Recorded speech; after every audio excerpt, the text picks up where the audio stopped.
Hello दोस्तों, स्वागत है आप सभी का टाइरो हब में। पिछले सारे वीडियोस में हम लोगों ने पढ़ा कि पॉलिटिकल पार्टी क्या होती है, नेशनल पार्टी क्या होती है, स्टेट पार्टी क्या होती है और जाना कि इन पॉलिटिकल पार्टियों में क्या क्या कमियां हैं।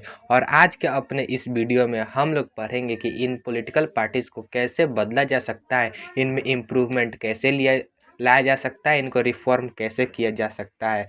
तो ऐसा पढ़ने से पहले सबसे पहले हम लोगों को ये सोचना चाहिए कि क्या ये जो पॉलिटिकल पार्टीज है वो सच में बदलना चाहती है, और यदि खुद बदलना चाहती है तो कौन सी ऐसी बाधाएं हैं जो इनको बदलने से रोक रही है। और यदि वो बदलना नहीं चाहती है तो क्या हम लोग कुछ जोर जबरदस्ती कर कर उन्हें बदलने पर उनको अच्छा, उनके चैलेंजेस को दूर करने में, उनके दिक्कतों को दूर कर कर एक साफ सुथरी पॉलिटिक्स बनाने में हम लोग क्या कुछ कंट्रीब्यूट कर सकते हैं? क्या उनको ऐसा फोर्स कर कर कराया जा सकता है? तो चलो कुछ हम लोग सजेशंस देखते हैं जो कि हमारे देश के द्वारा दिए गए हैं, और कुछ इफ़ोर्ट्स देखते हैं जो हमारे देश ने किए हैं इन पॉलिटिकल पार्टीज़ को बदलने में।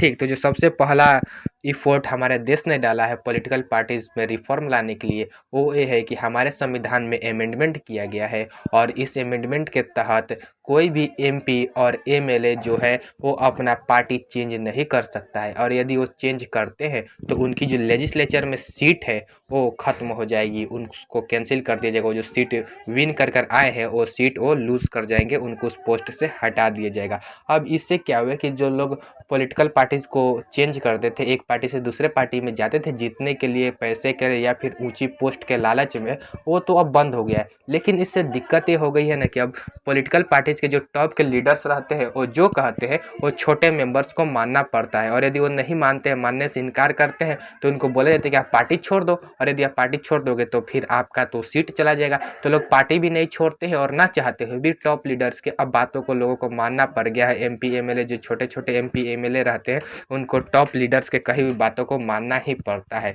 तो इसके एडवांटेज क्या हो गया कि एमपी और एमएलए जो बहुत सारे हैं वो पार्टी को चेंज नहीं कर रहे हैं। लेकिन इससे का डिसएडवांटेज भी है कि अब जो भी टॉप लीडर्स बोलते हैं वो छोटे एमपी और एमएलए को मानना पड़ता है, चाहे वो सही हो या गलत हो।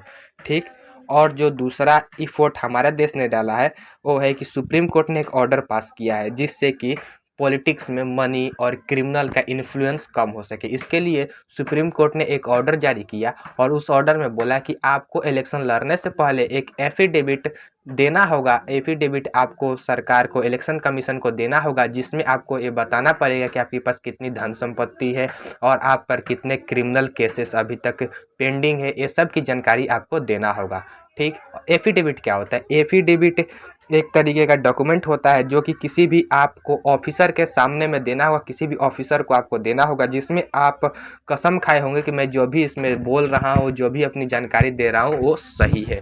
ठीक, तो सुप्रीम कोर्ट ने ये तो ऑर्डर पास कर दिया कि इलेक्शन लड़ने से पहले आपको एफिडेविट देना होगा, जिसमें आपके पास कितना पैसा है, आपके पास कौन से क्रिमिनल केसेस पेंडिंग है, ये सब बताना होगा। लेकिन हमारे देश में ऐसा कोई सिस्टम नहीं है जिससे ये चेक किया जा सके कि क्या वो जो जानकारी दी गई है वो सही है या नहीं सही नहीं है। इससे क्या हुआ ना कि अभी भी कुछ क्रिमिनल्स का इन्फ्लुएंस हमारे पॉलिटिक्स में कुछ तो कम हुआ है।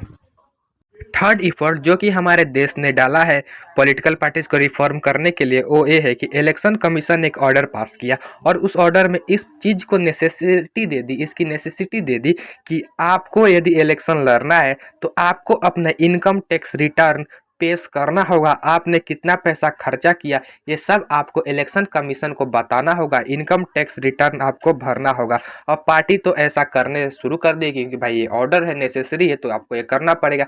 लेकिन कभी कभी नहीं, सिर्फ फॉर्मेलिटी बनकर रह जाती है। हमारे देश में ऐसा चेक नहीं होता है ना कि जो डिटेल्स दी गई है वो सही भी है या नहीं सही। अभी तक हम लोगों ने जो पॉइंट्स को पढ़ा वो था कि हमारे देश ने क्या क्या इफोर्ट्स डाले हैं पॉलिटिकल पार्टीज को रिफॉर्म करने के लिए। लेकिन इतने ही इफोर्ट्स काफ़ी नहीं है, कुछ सजेशन भी है जो कि हमारे देश को, हमारे सरकार को करना चाहिए, जिससे पॉलिटिकल पार्टीज में सुधार किया जा सके, पॉलिटिकल पार्टीज को बदला जा सके। एक कानून बनाना चाहिए जिसमें पार्टीज के जो इंटरनल अफेयर्स है उसको रेगुलेट किया जा सके। एक पार्टी का संविधान होना चाहिए कि यदि आप हमारे पार्टी में रहना चाहते हो तो आपको ये सब नियम कानून मानना पड़ेगा, और यदि हमारे पार्टी में डिस्प्यूट हो जाता है तो हमारे पार्टी का ए लीडर जो बोलेगा वो सबको मानना होगा। हमारे पार्टी का ये नियम कानून है, ऐसा एक सिस्टम होना चाहिए। ठीक। और जो दूसरा सजेशन है और वो ये होना चाहिए कि पार्टी को कम से कम 1/3 टिकट वोमेन कैंडिडेट्स को देना चाहिए। पार्टी को ये सुनिश्चित करना चाहिए कि हमारी जितनी भी टिकट है उसका 1/3 टिकट वोमेन कैंडिडेट्स को दिया जाए।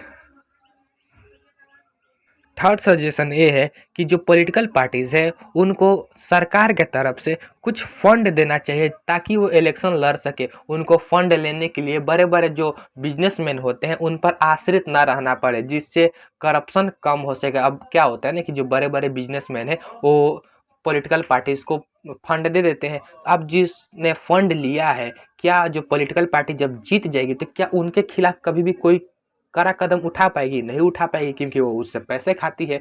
तो ऐसा ना हो, इसलिए सरकार को पॉलिटिकल पार्टीज को पैसे देना चाहिए इलेक्शन लड़ने के लिए, चाहे वो किसी भी फॉर्म में हो सकता है। आप उनके लिए पेट्रोल दे दो, आप उनके लिए सिक्योरिटी दे दो, आप उनके लिए कैश भी दे सकते हो, टेलीफोन फ्री करवा सकते हो। स्टेट को यानी कि सरकार को ऐसे कुछ कदम उठाने चाहिए। और वो किस बेसिस पर हो, पिछली इलेक्शन में उस पार्टी ने कितना % वोट को हासिल किया था, इस बेसिस पर कुछ सिस्टम बनना चाहिए और उस तरीके से उनको सरकार के तरफ से कुछ मदद मिलनी चाहिए।